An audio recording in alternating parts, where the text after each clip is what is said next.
Good morning, everyone. Welcome to the second workshop of the first day of the conference, Challenge, Opportunities, and Reflections on ELT. My name is Jerika Takuri.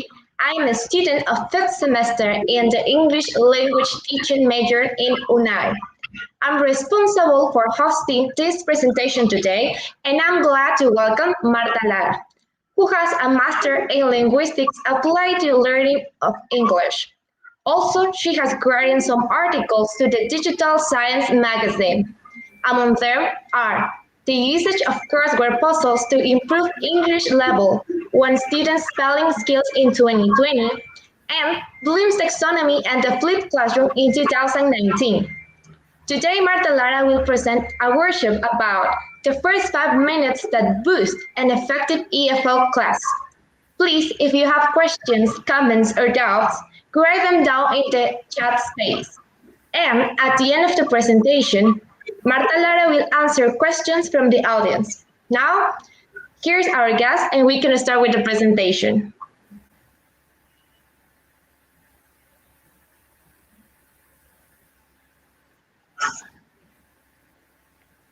Hi, everyone.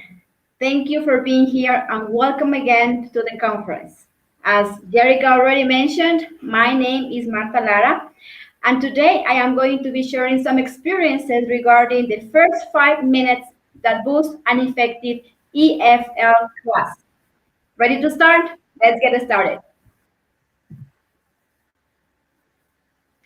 All right, so everybody knows that the first thing we do when we start a class is we greet our students, right? So we say, hi, how are you? What are you doing? Or how was your weekend? How was the holiday maybe, according to what topic are you going to introduce? So maybe you say like, yeah, of course, Martha, we have to greet our students. But something that I learned just a couple of months ago from one of my colleagues is that it's a good idea and a good suggestion for us to start the class before the time. So if you have classes at 10, it's a good idea to start 9:50, for example. Maybe we're going to have some students that are going to be the ones that are going to be punctual, and we can start, interacting with them. We can start asking them. Let's say, for example, if your class is about reading, maybe you can start asking them, okay, so what's your favorite book? What kind of books do you like to read? So, this starting time is very important. It's very important because they feel special. They know that you care about them, yes? And then you can start building rapport with your students. So don't forget, it's very important, okay? All right, now let's go with some of the ideas that I brought today for you that have worked well for me, and some of them are also ones that I have used just once or twice, but I think they are still effective. All right, so we're going to start with 5 lead-in ideas to jumpstart your lesson. Yes, because remember that, as I said before, the idea of this workshop is to share with you some of the activities that I have applied in my classes, and I'm sure that they can also be useful for you. Okay, so let's start with the first one. The first one is to share an anecdote with your class, with your students, okay, with your class. So, for example, in my case, an anecdote that I really want to share with you is about my summers in the United States. So, back, as you can see on the screen, back in 2004, through 2004, 2008, I had the great opportunity to be part of a summer camp program. And I worked in this camp, or I volunteered, I should say, in this camp for 5 summers on the road. It was an amazing experience because, as you can see on the picture, I had to learn how to swim, like how to become a strong swimmer, how to sail. So, I got to go to the Atlantic Ocean to sail in a big Capri. So I was amazed from this experience. And an anecdote that for me it's very interesting is that I am from Ecuador, and I live in a city that's in a highland region. So there is no beaches around me. So I didn't consider myself a strong swimmer. So when the camp director told me, Marta, you are going to work and you are going to be here at camp working on the boathouse. You're going to be in charge of the waterfront. I was like, okay, I was positive because it was a new experience, but it was a little hard, let me tell you. Okay, so one thing that you can do, as I mentioned before, with your students is to take this. I don't know how long did it take me for me to share my experience with you, but as you could hear and as you could see, it's gonna take you like 2 or 3 minutes, no more, right? You don't have to take such a long time. So that's why, as I said, these are just little activities you can do and you can implement in your classes at the very beginning of your class, okay, of your lesson. So remember, number one, share an anecdote with your students, okay? Now let's move to the second one. All right, the second one is also related kind of the first one, but this is about a picture, okay? So what do you have to do first is you have to choose a picture. A picture that maybe has a lot of things that you can see, or things or aspects, characteristics that you can see in the picture, and questions that you could ask your students, all right? In my case, I use a picture that brings me a lot of good memories. So, okay, as I told you, we are going to interact in the chat. Okay, where do you think I am? Do you think I am here in my country, Ecuador? Do you think I am in a different country? Write on the chat. Where do you think I am? Okay. I don't know what your answer was, but no, I'm not in Ecuador. That's a picture that it was taken back in 2006 in the United States, in Massachusetts. Okay. All right. Another question. What do you think we are celebrating?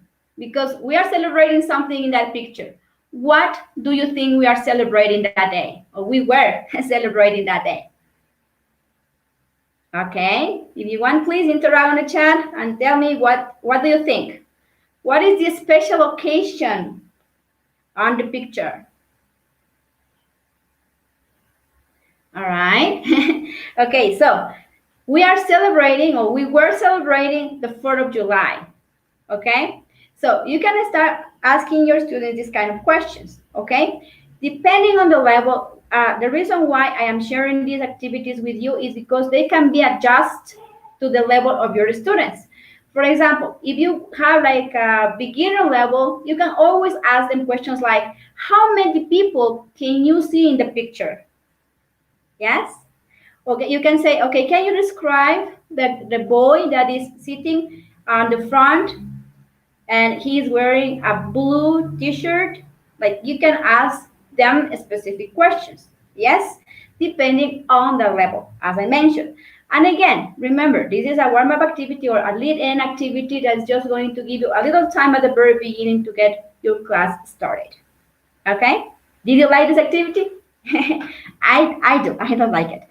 Okay, the next one is called ranking task, and I also love this activity because it's not only a good opportunity for you to interact with your students, but also it's a good opportunity for you to not only know some of the specific attractions that maybe your city has, but also to kind of make a little advertisement, about what things people that visit your city could do.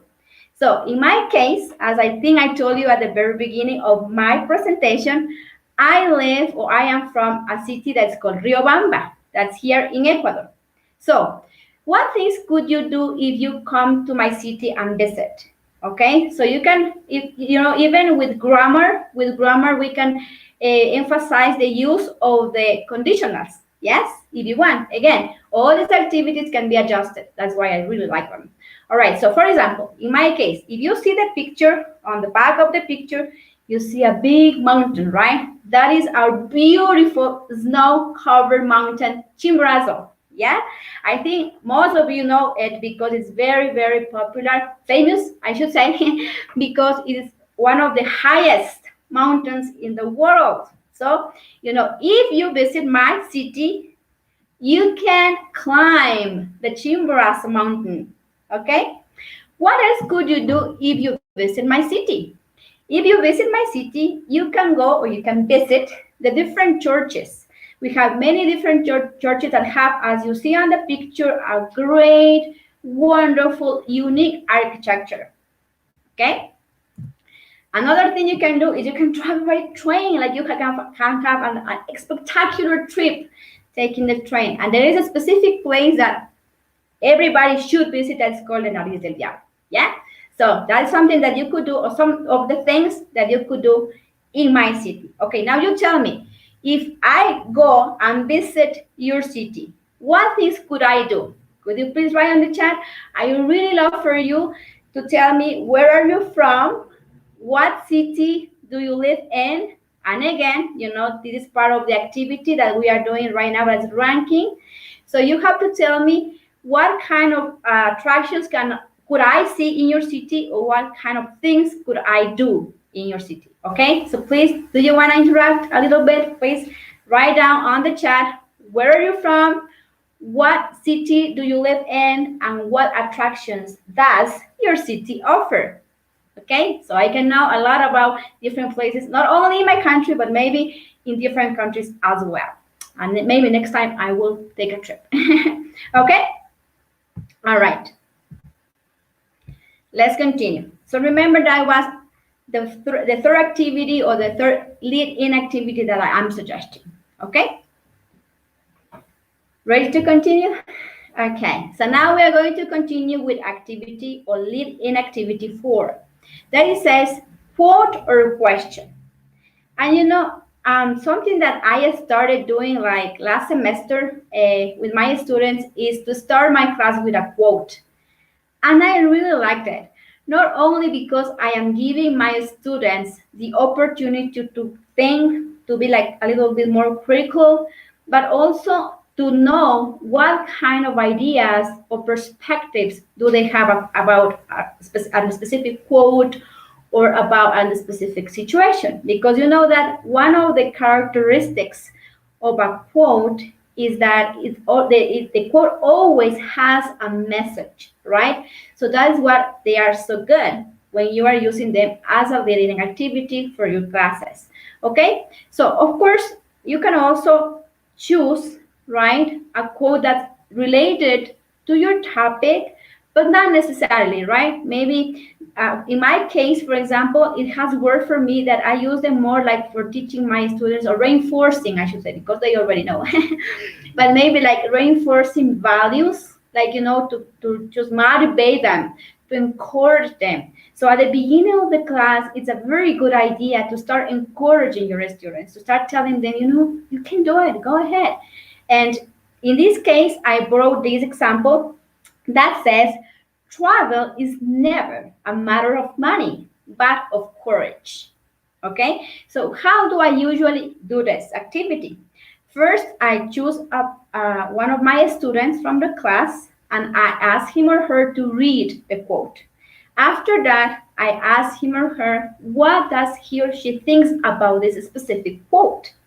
Yes?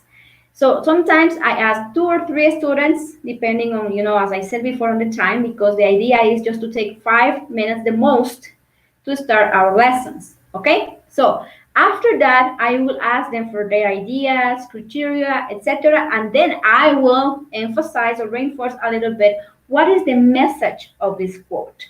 Okay, so again, do you want to interact a little bit more? All right, so what do you think? What do you think is the message behind this quote?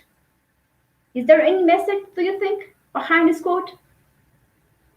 Okay, I am going to read it again. It says, travel is never a matter of money, but of courage.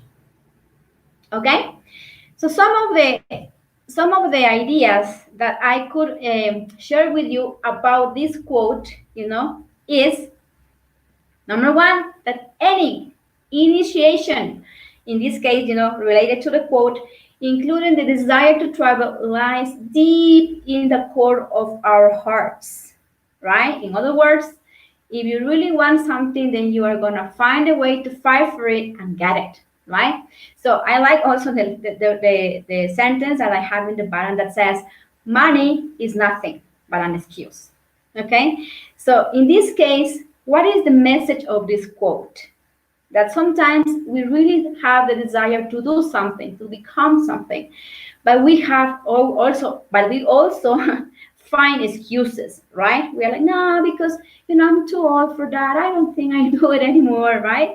Or no, I don't really have the time. I don't really think I'm talented. I don't have money, But at the very end of the day, you figured that all those things or all the thoughts that come to your brain, to your mind, are only excuses. So, using a quote like the one I brought as an example gives you a lot of possibilities for you to share with your students and to give them, as I already said, also the option to participate, to produce the language, and of course, to leave them with a very important message for their lives, right? Yes, so I really like also this activity. I think if you ask me to vote, maybe I won't be able to choose only one. Okay, and the last one regarding lead-in activities is called Two Truths and a Lie. I think that this is very popular, right? I don't know if you are there, but maybe you can give me a thumbs up if you have ever used this activity before in your class. Is this activity familiar with you? Or are you familiar with this activity? Yes? Okay, I bet I have a lot of thumbs up, right? Because this is a very popular, very common. It's even a game that you can play with your family, right? Okay, so ready to play with me? Let's do it real, okay? All right, so these are 3 sentences about me. So these are 3 Martha's facts. All right, so I am going to read them, and I want you to write on the chat only the number, all right? So you can write 1, 2, or 3. But remember, from these 3 sentences, 2 are truths and 1 is a lie, okay? I don't know if there's some people that already know me, some of my friends, maybe, I don't know, for them it's going to be a little bit more easier, maybe, but maybe for others not so easy. Okay, so number 1, I can play a musical instrument. What do you think? Is that a truth or a lie?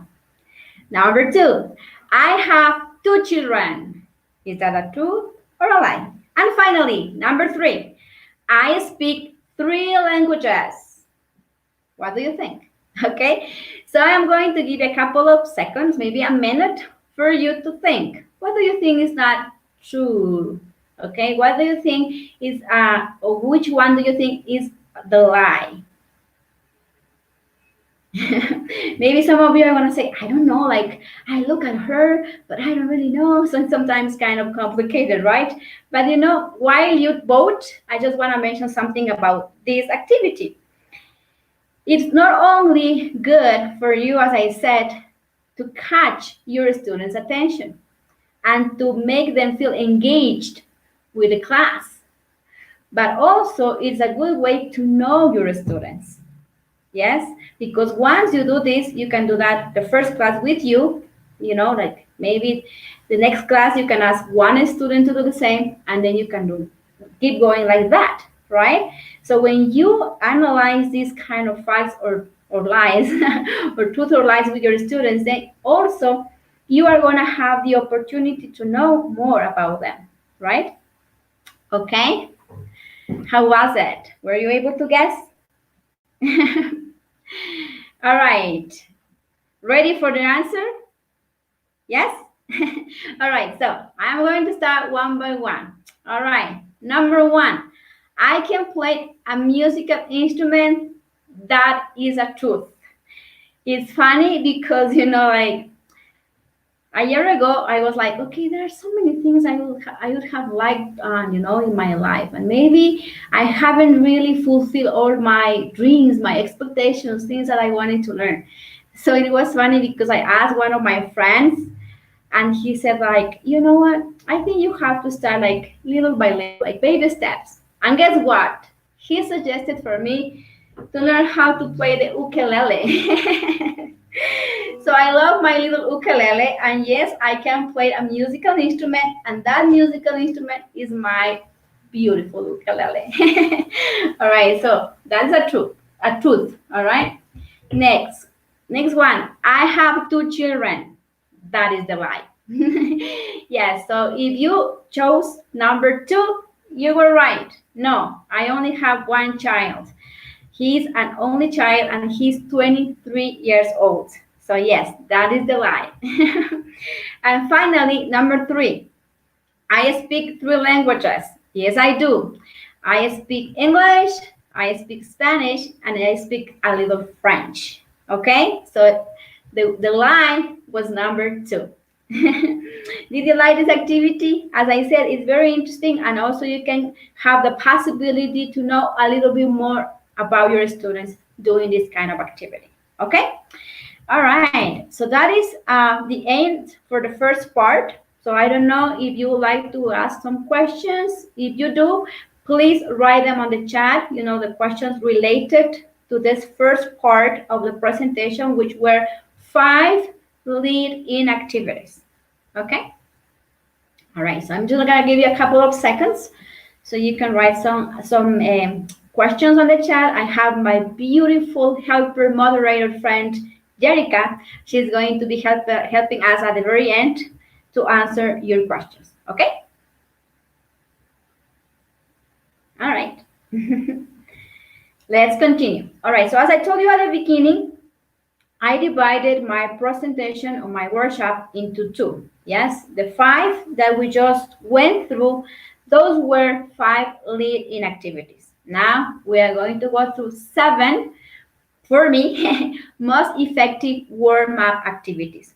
As I told you, I have had the opportunity to be a teacher, and I have experienced a lot of things, and I have learned, of course, many different things, not only from my practice, right, but also from my dear colleagues who have always been sharing some ideas with me. And I just want to make, as I say, a little stop here to tell you that it's so great when you have the support of your colleagues, right? Because maybe if your friend, colleague found a new strategy, a new technique, a new activity, he or she's gonna say, Martha, I tried this one, it really works. Do you want to try? So an important thing about being a teacher is to have that desire to always share what you are learning with others.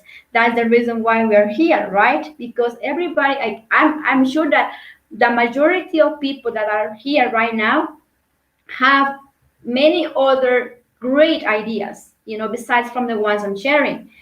Because we as teachers are always looking for some specific strategies, techniques, activities that can help us get to the outcomes that we are expecting, right? Because as teachers, we know that our first purpose objective is to help our students to reach their goals, right? We are the guide, but also we are the motivators. We are the ones that encourage our students to keep going, and to be the best professionals ever. So that's the reason why, as I said, some of the activities are ones that I have used before. Some of them are some that my colleagues have shared with me, and now I'm sharing with you. Okay, so ready for the second part? All right. So we have 7 activities, as I already mentioned. And the first one is called What's Left. I chose these activities not only because I like them, but also because some of them that I have already used in my classes help you with this little problem that we have sometimes when we are on remote education. Do you know what that problem is? Yeah, sometimes our students don't really feel comfortable turning on their cameras. So you keep saying, okay, guys, we're going to start the class. Please, everybody, turn on your cameras. And you're like, waiting. I'm waiting. And like 1, 2, 3 students turn on their cameras, and the rest don't do it. So you're like, okay, what can I do, to motivate them to turn on the cameras? So one of the reasons why, as I told you before, I chose these activities is because at some point they kind of push you to turn on your cameras, even if it's just for those 5 minutes at the beginning of the class. But they have to, because the activities need for your students and of course you to have your cameras on. Okay, so the first activity, as I mentioned before, is called What's Left. So what do you do is you ask your students to look around. Usually, of course, everybody is now working on remote education.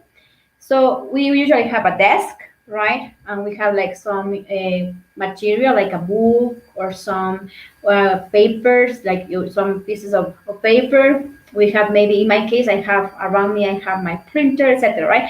But all of us are in a space that is assigned, it's fixed for us to work, right? To teach or to receive classes. So what do you ask them is that you ask them to grab the first thing that they have to their left, okay? So for example, in my case, I am going to grab what I have on to my left, and this is my pencil case, okay? So what do you do next? First, you ask all your students, as I mentioned before, to turn on their cameras.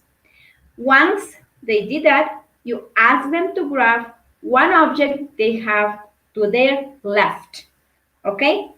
Once they did, you ask them to show to show to the camera the object that they grabbed. And finally, you choose, it depends again on the time, you ask one or two students to describe the object that they chose, okay, or that they picked. In my case, as I told you, I have my pencil case. As you can see, it's Hello Kitty. I am a fan of Hello Kitty. So I can say, okay, this is my favorite pencil case. So in my pencil case, I have a lot of things. I have some color pencils. I have pencil. I have a pencil sharpener. I have some markers, okay?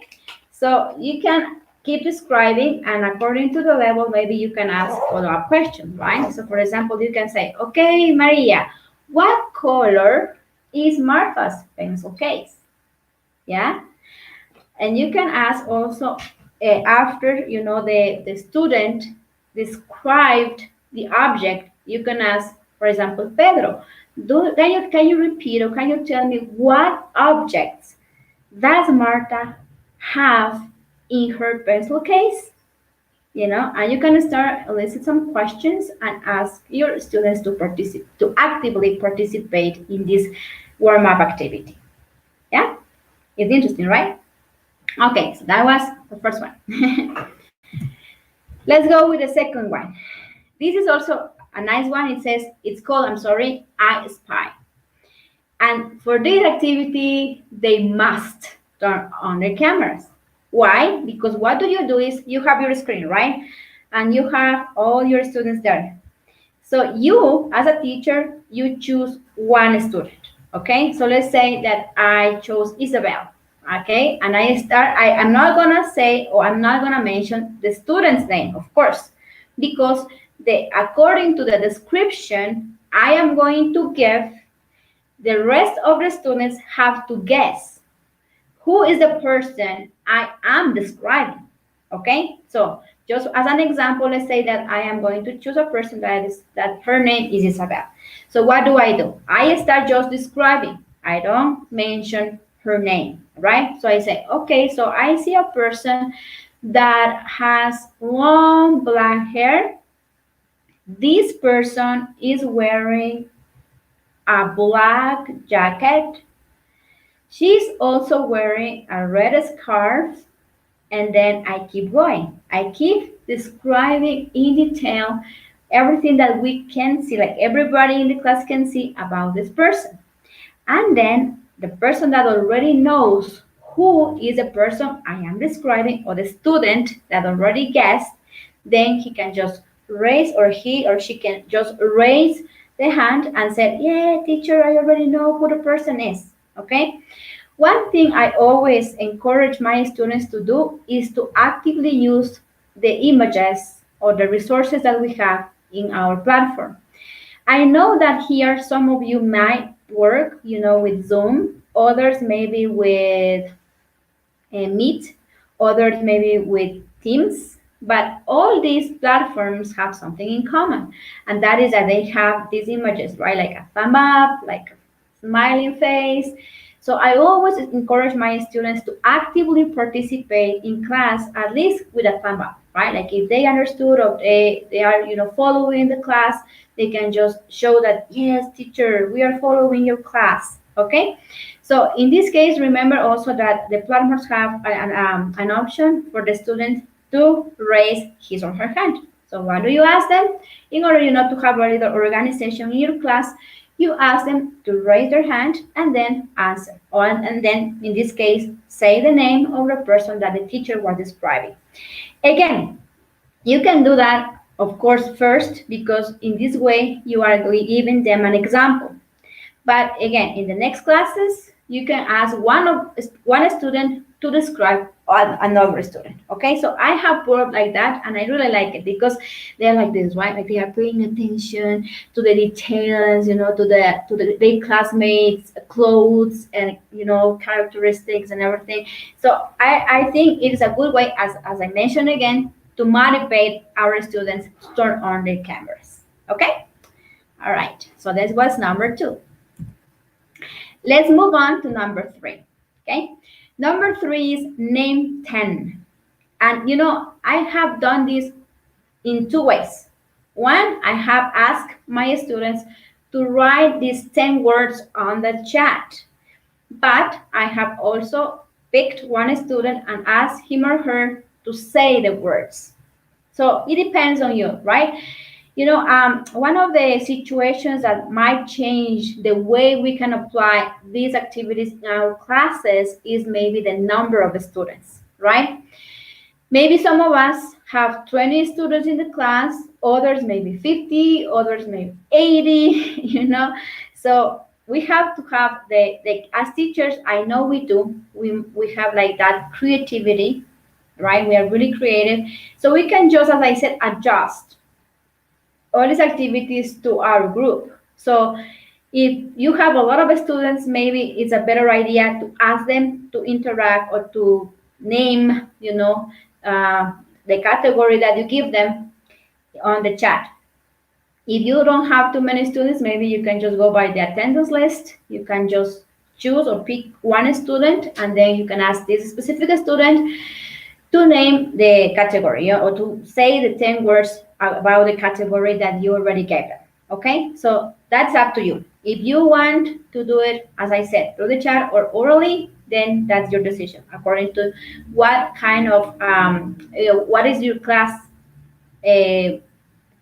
what are your class characteristics, right? So the number of students, the level of students, maybe. Okay, so I chose some categories so we can work together. Okay, so all right, since we are a lot right now here in the conference, I am going to pick number 2. Okay, so these are the categories that I suggest. And by the way, all the information about the activities that I am sharing with you today, you can easily find them with their names on the web. Yes, because these are not like activities that I invented.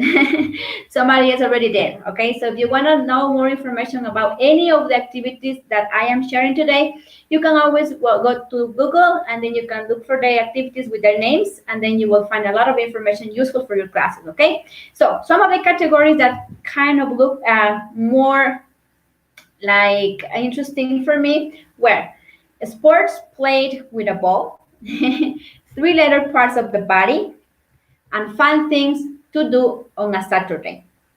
Okay, so what about number 2? Do you want to do number 2 with me? All right, so you have 1 minute. Remember, that is the rule. Okay, let's do it as an example. All right, you have 1 minute to write 10 words related to this category. 10. Okay, so you have to write 3-letter parts of the body. It's a little complicated, right? Okay, so now you have time, and please write on the chat. So remember, you must write 10 words related to 3-letter parts of the body. Ready? Okay, let's go. Let's write 10 words. Are you participating? Are you writing your words?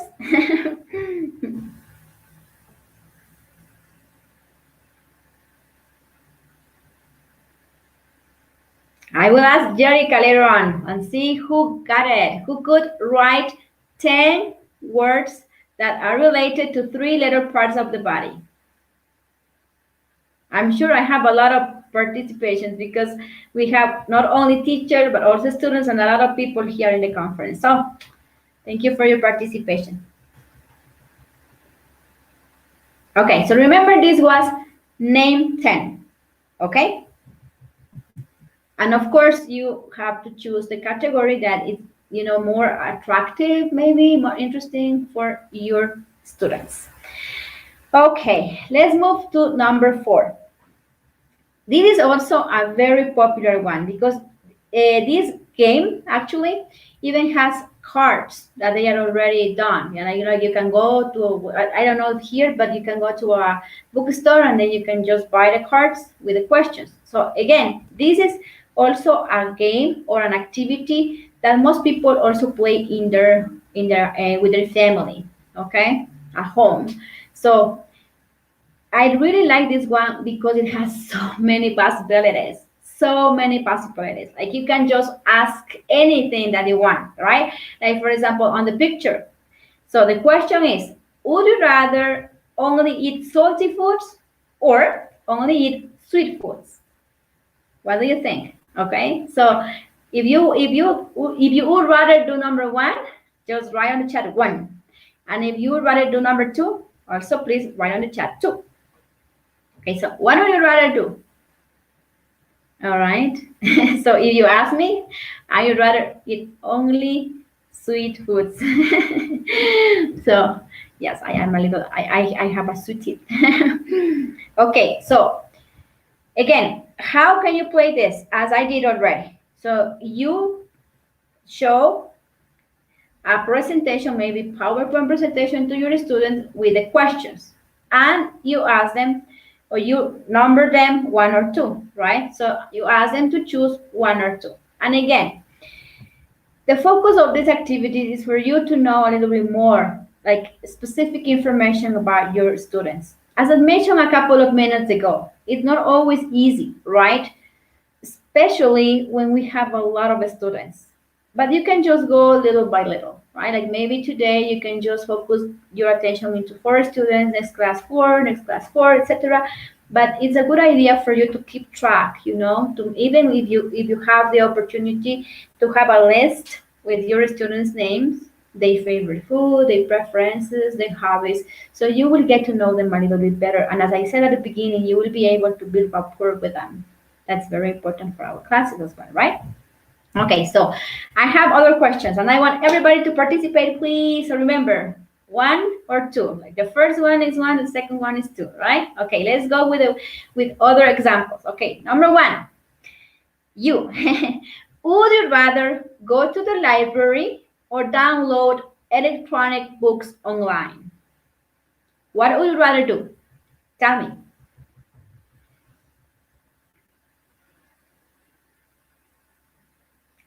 Okay, so if you ask me, I would rather go to the library. So I know that like in this moment, it's not kind of possible, but also another thing is that a lot of our students, I think that is also your experience, they are so into technology, that I don't think they would prefer to go to the library, right? I think they would just prefer to download electronic books because the majority of us now is working a lot with technology, right?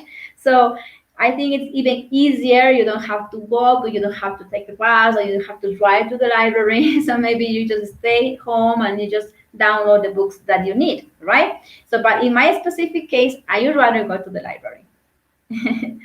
All right. I don't know about you. Okay. Number 2. Would you rather have a birthday party at home or go out with friends on your birthday? Birthday is a very, very important celebration, isn't it? For me, it is. So, but if you ask me, what do you think would be my answer?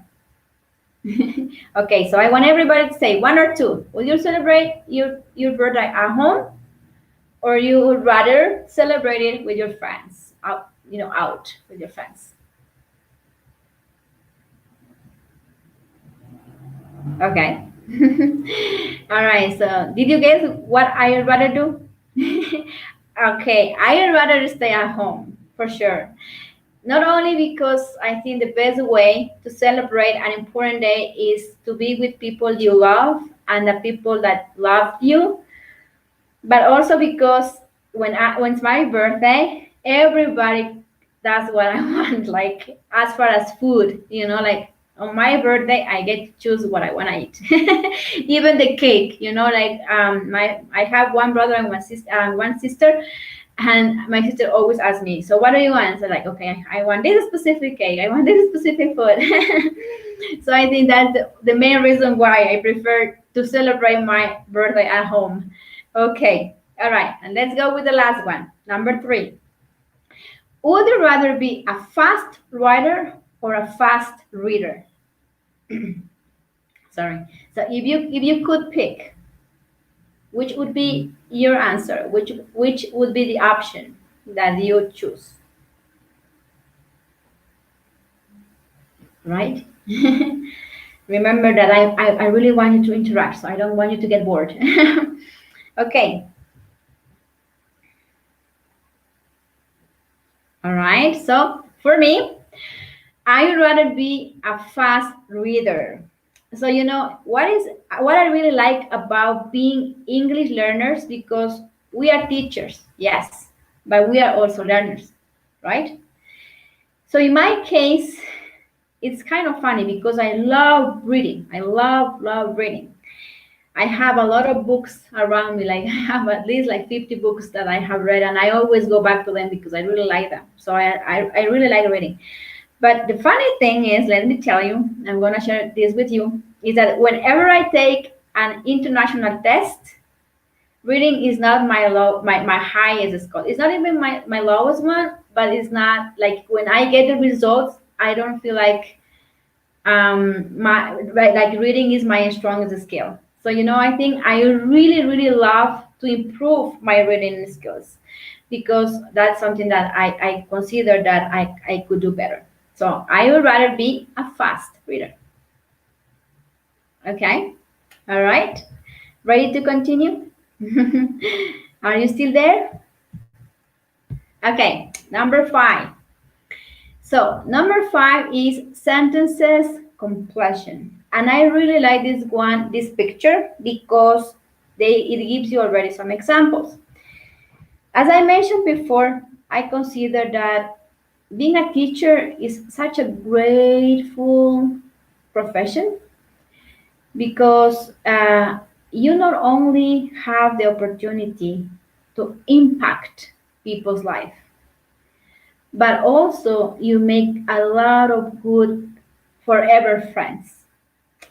I don't know if that's your case, but it's mine. Like as I told you before, I started being a teacher in 2000.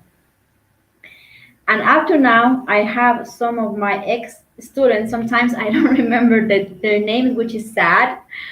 But somehow, our country is not a big country. So sometimes I travel or I go somewhere, and then somebody's like, hi, teacher, how are you? I'm like, hi. And sometimes I don't remember their names, but of course I have to greet them, right? Like, hi, how are you? So they, do you remember me, teacher? I was your student. Blah, blah, blah, blah. Yes. And I do remember them. I just sometimes don't remember their names. So, being a teacher is, as I said, a great experience in life. So those experiences help us to grow, right? Our creativity, the ideas that we have to try to do a better job each day, etc. So the reason why I'm telling you this is because obviously it's up to you, right? You are so creative, you are so talented, that I know that every single teacher and student that's here today in this conference is going to have a lot of ideas of how to apply these activities in your classes.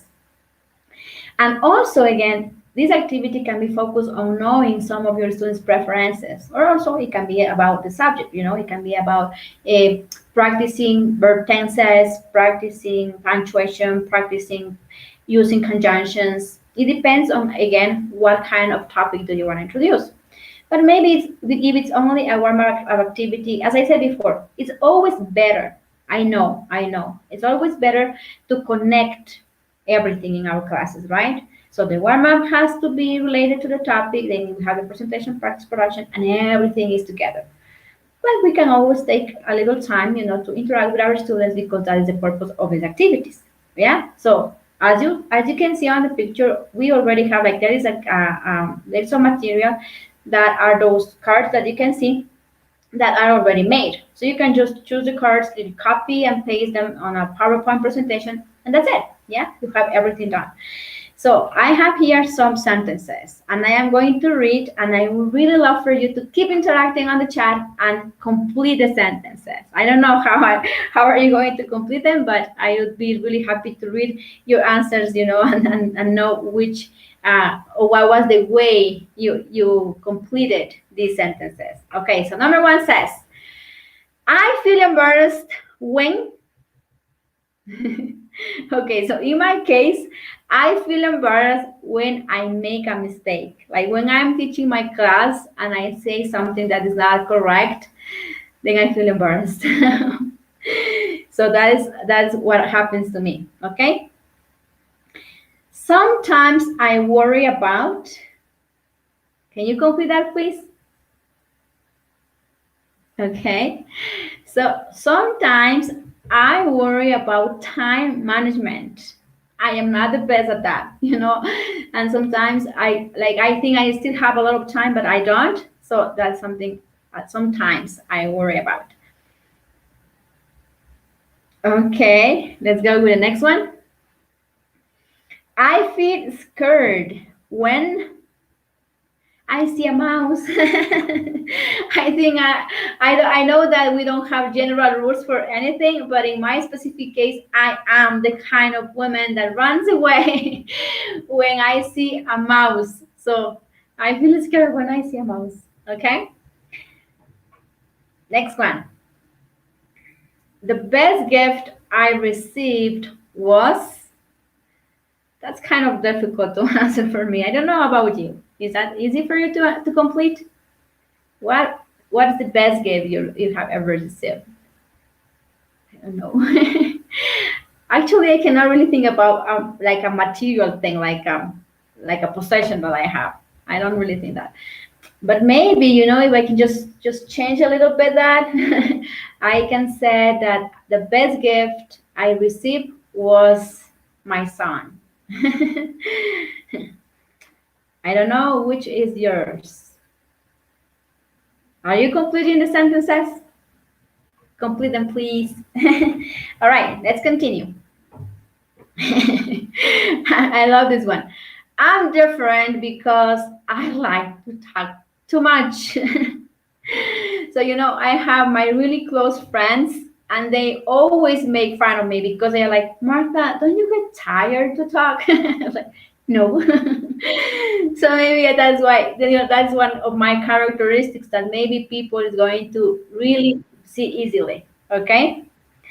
And the last one is, I want my family to stop worrying about me, I guess. Yes, so I want my family to stop worrying about me, because my mom always say, oh, Martha, but you're always busy, and sometimes she's like, you have to have your time to eat, you have to take care of yourself better. All right, so I hope you enjoyed this one. We are about to finish. We only have 2 more. And this is one that you really like. You're going to like a lot, because it says, guess that phrase. Okay, and what is nice about this is because, again, everybody must have the cameras on. Okay, so you choose an idiomatic expression, an idiom, a phrase that you want, and you turn off. You, as a teacher, you turn off your microphone. You turn it off, and then you say the phrase. Okay, let's try. I want you to guess. Okay, I'm just going to use one. So I am not going to turn off my microphone, but I'm just not going to speak aloud. All right, I'm just gonna do the mimics. So what is your job is to guess the idiom or the phrase I am saying. Ready? Okay.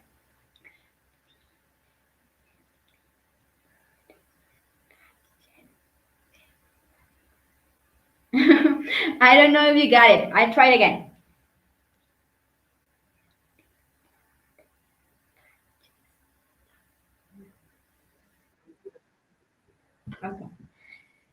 So did you get it?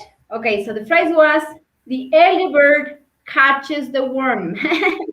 I don't know if you were able to guess. And finally, I'm not going to give you too many examples about this one because it requires for me to play music and stuff like that. So sorry for that. But the last one is name that tune. All right. So what the idea is that you play, you don't show the video to your students. You only play some music and then you stop and ask them to guess the name of the song.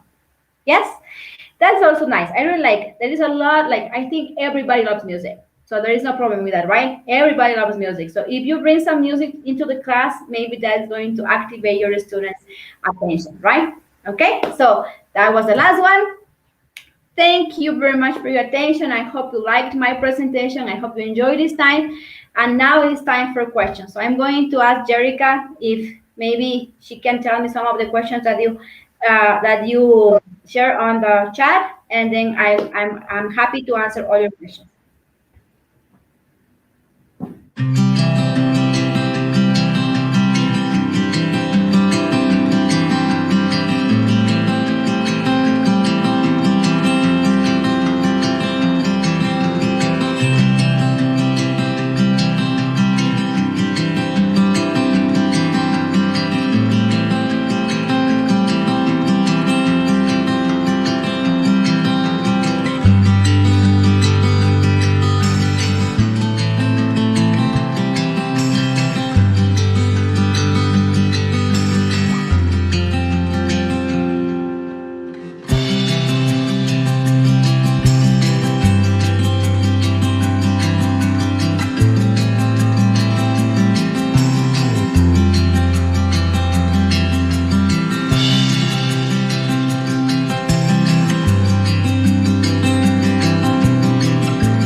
Hi everyone, I'm back. Okay, so I was just trying to see if I had some questions. So I do have a question from my friend Ubaldo. Hi, Ubaldo. All right, Ubaldo says, what would you do if your students wanted to go on with these warm-up activities for longer than 5 or 10 minutes, and they do not want to get into the contents that you have planned for your lesson? That's a great question. And actually, it has happened to me. So what do I tell them is like, okay, guys, I know you're excited, but let's just go into the lesson, and then we will keep working on, we will keep playing, and we keep working on the warm-up next class. So that's what I tell them. Okay, I promise next class we will continue. Okay, so let's move on, and then next class I will give everybody the opportunity to do it. Yes, so I just stop and tell them that we will continue in the next class. I don't know if that answers your question, Ubaldo. Okay, I have another question that says, Steffi Loja, how can we implement these strategies with both children and young people without losing the impact they have? Excellent question. All right, so in this case, what I suggest again is that to keep it simple. Maybe the examples I gave, like with the vocabulary and with the words that I'm using, even the questions, they have like I don't know, maybe an intermediate level. So what you can do is just keep it simple. For example, let's say that a good idea is to be very visual with children. Okay, so maybe instead of writing sentences, you can just post pictures, okay, and say, all right, so I don't know, here a picture, for example, with the two truths and one lie. You can say, for example, okay, so these are 3 things about me, but instead of questions, you can have pictures. Okay, so for example, right here you put a picture of your dog, here you put a picture of your house, here you put a picture of yourself, and you say, okay, which one do you think is not true? I have a dog, I have a house, and I am not happy, for example. Okay, so the vocabulary that you are going to use is going to be more simple than the one that I gave you the examples with. Okay, and again, remember that children are very visual, so we rather use pictures than sentences. I hope I could answer your question. And the last one, how in the activity 3, how do you think this activity can be performed? I mean, all the activities are real, Emily. Thank you, Emily Leon, for your question. All the activities I have already worked with my students. So we can just prepare. Like, I want to be very honest with this. When we are going to teach our classes, even if it's only a warm-up activity, it needs preparation. You must have all the material. Do you remember my little ukulele? So I even had my ukulele next to me, and I use Realia. So remember, we as humans, we are very visual. So everything that you do, first of all, plan it very well. Second of all, prefer visual aids, Realia, and things that can be more attractive for your students. I don't know, Emily, if that answers your question. If not, as Jerica said at the beginning when she introduced my presentation, my name is Martha Lara. I am happy to be part of the Universidad Nacional de Educación. I am a teacher, and I will always be more than happy to give you a hand in anything that you need. You can always contact me. You can always send me a message if you need any help. As I told you at the beginning, one of the things I really love about being a teacher is that as teachers, we have to work together to be stronger, right? So we can always have, or we should always have, that desire to help. So if you ask me, I will be more than happy to help you. So thank you very much. It's 12 o'clock already. I really appreciate your time and the fact that you were here during this whole hour. Thanks again for being part of the conference, and I hope to see you soon. Bye-bye. Thank you very much.